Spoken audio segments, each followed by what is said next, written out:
So I'm finally back from my crazy June. I don't know what happened. Normally I try and only schedule like one teaching gig a month.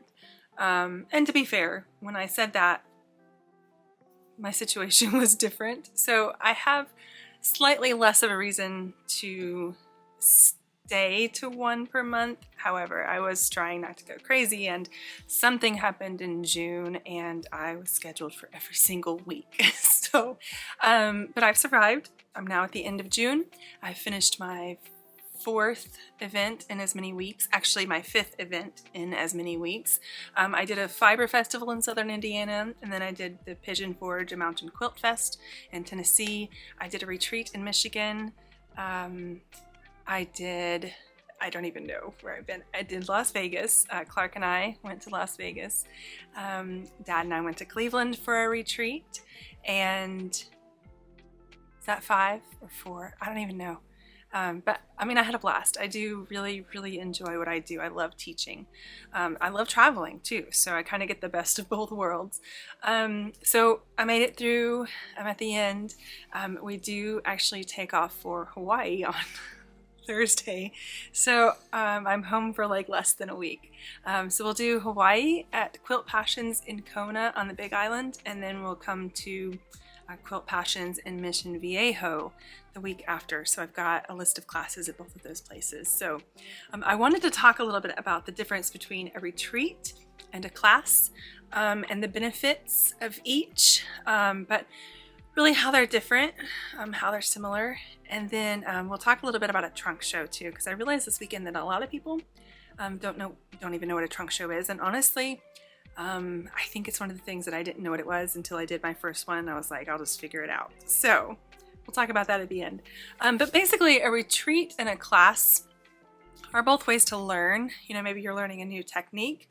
A class is usually affiliated with a show, like a quilt show, a fiber art show, or it could be affiliated with a specific quilt shop. So in Cleveland, we had the quilt class actually in the quilt shop. So we did a legit Kits Choose Your Own well, it wasn't really a retreat. We'll talk about that later.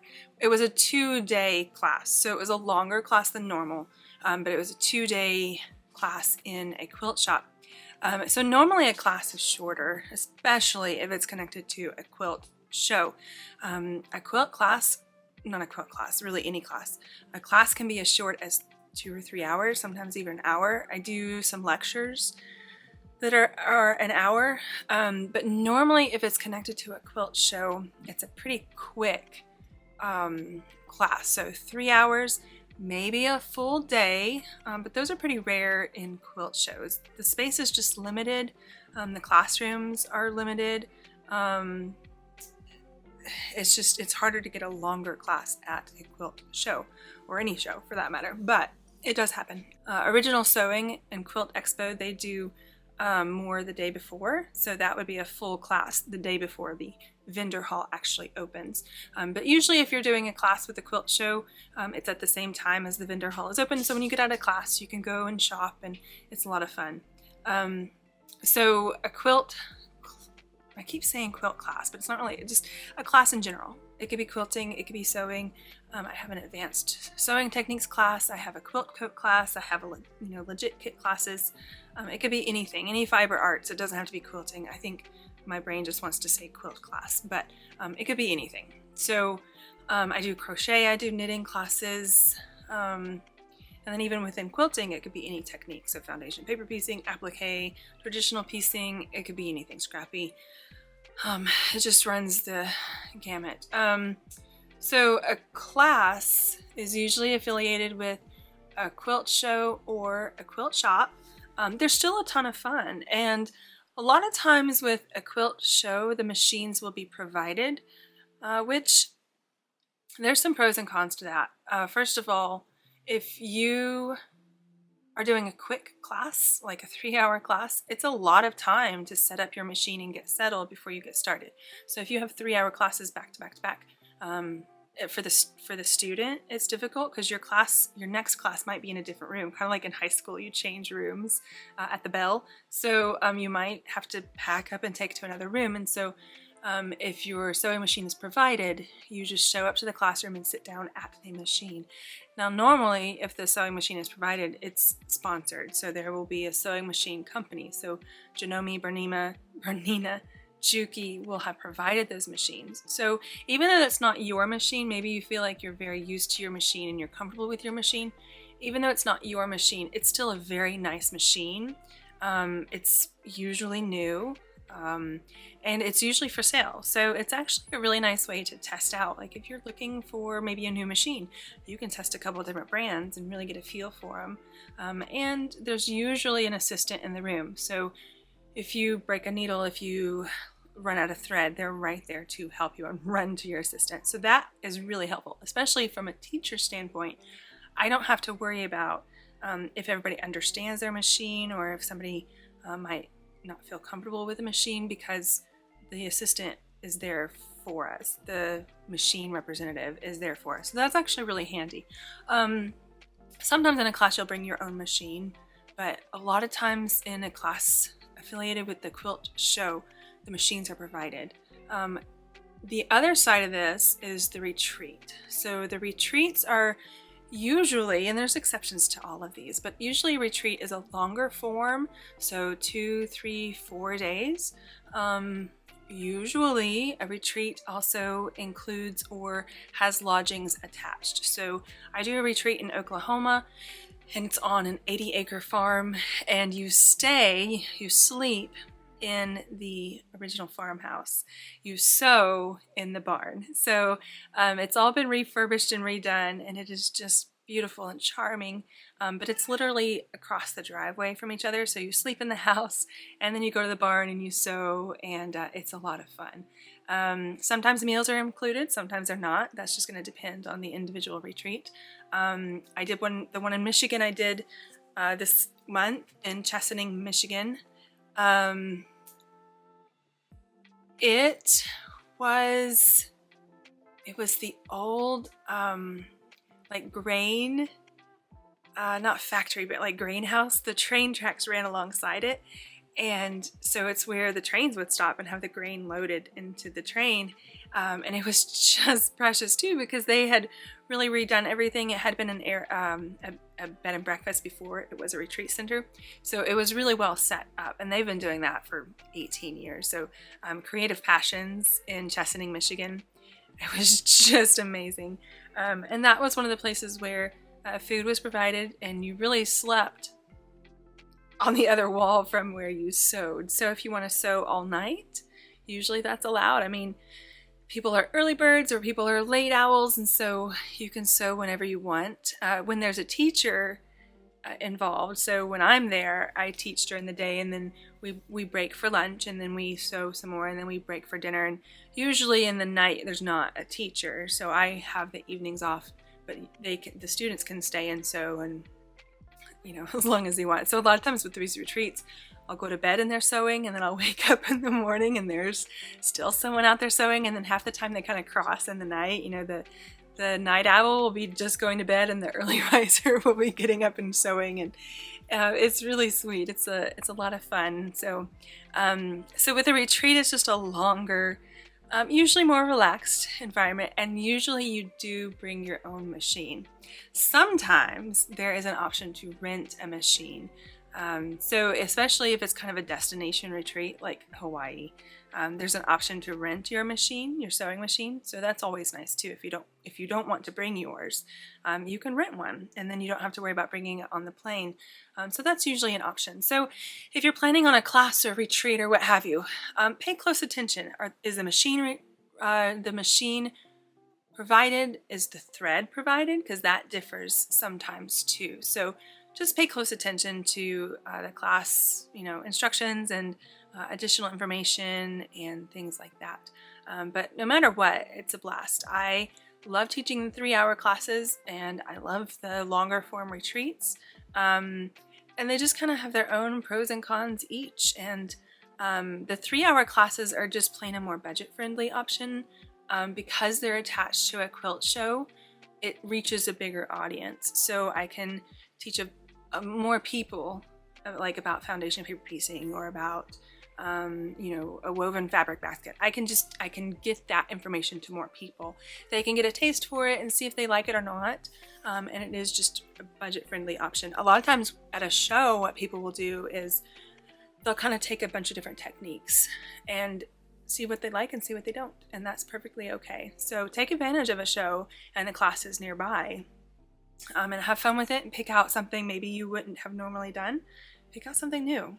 Learn something new. See if you actually like it. If not, you haven't invested that much into it. A lot of times with classes at a quilt show or a quilt shop, there's a kit that comes along with the class. So, and again, there's exceptions to everything, but a lot of times with like a short class, the teacher will provide the kit, and this also allows you to try a technique without having to buy all of the tools or without having to really get a heavy investment before you start. So you can just kind of taste it and see if it's something you like. So that's a fun thing about classes too. The retreats usually focus on something like, they kind of dive down deeper. So if you already like foundation paper piecing, you would do a retreat where everyone is foundation paper piecing. Everyone's doing the same thing, regardless if it's a class. Well, sometimes actually there's retreats where people just get together and sew, and it doesn't matter what you're sewing. They're just sewing or scrapbooking or dyeing or, you know, whatever. Sometimes people just get together just to have the social aspect of it, and they work on different things. When I do a retreat, everyone's doing the same thing because I'm teaching. So if it's a legit kit retreat, they've picked a kit, so the kits might differ, but we're all still working on foundation paper piecing, and we're all working on a legit kit. Or if I do a quilt coat retreat, we're all doing a quilt coat. So it just depends on what you're looking for, and but either way, it's a lot of fun. Now the trunk show, like I said, I think a lot of people don't know what they are. And when I first heard trunk show, I kind of had to put the context together with it and figure it out. But when I do a trunk show, it's essentially me and my quilts, and I'll talk about myself. I usually have a presentation and some photos and videos that go along with it. I'll tell, you know, how I got started in quilting, my background in production sewing, and then I'll show the quilts. And it's just a really nice way to get some inspiration, to learn a little bit about a technique without having to take the full class, learn about a quilt designer, just learn about the instructor before the actual class or retreat. A lot of times what will happen is like the quilt class, the quilt shop, like the night before class, will have the trunk show, and the instructor will do like this introductory quilt show. It may or may not be everyone that's going to be in the class or the retreat. So in Cleveland, we had they do it more like a fireside chat. It's a very relaxed, just really neat format where we just sit literally around the fireplace. And I talk about myself, and I still tell them how I get started, and we talk a lot and answer questions, and it's a really nice format. But there were about twice as many people. So there were like 20 people at the fireside chat, 10 people in class, and most of the people in class were not at the fireside chat. So it's more of just like this community thing where people can come and just see what it's all about, see what the class is going to be about, and learn something. And whether or not they take the class is fine, but at least they came and they, maybe learned something, or even just, like I said, got some inspiration and saw some pretty quilts. I mean, it's just nice to see pretty quilts. So I have like probably 20 legit quilts that I travel with right now, 20 or 25. They're kind of scattered right now because I send them ahead. So I'm going to Hawaii next week, and there's 2 of them in Hawaii. I've already rebooked for Michigan. So there's 2 quilts that stayed in Michigan that'll stay there to promote the next year's retreat. There's 2 that stayed in Cleveland. So I've got about 20 quilts that travel with me, and that's my trunk show. And it's just a lot of fun. So that's a trunk show. But I mean, I think it came from when, people were traveling with actual trunks, whether they were in the garment business or selling something, but they literally pulled things out of their trunk. So I think that's what it came from. And in my case, it's a suitcase, so it's pretty close. So I hope you will join a class if you haven't, join a retreat if you haven't, and it doesn't have to be just with people you know. It does not have to be a group of your friends. You can come to a retreat, and definitely to a class, but you can come to a retreat and not know anybody there. It doesn't have to be like you get together a group of friends and you all go to a retreat. Come to a retreat and make new friends, because that's half the fun. So you don't have to get a group together and bring them. Just bring your machine and come to a retreat and sew and have a good time and learn something.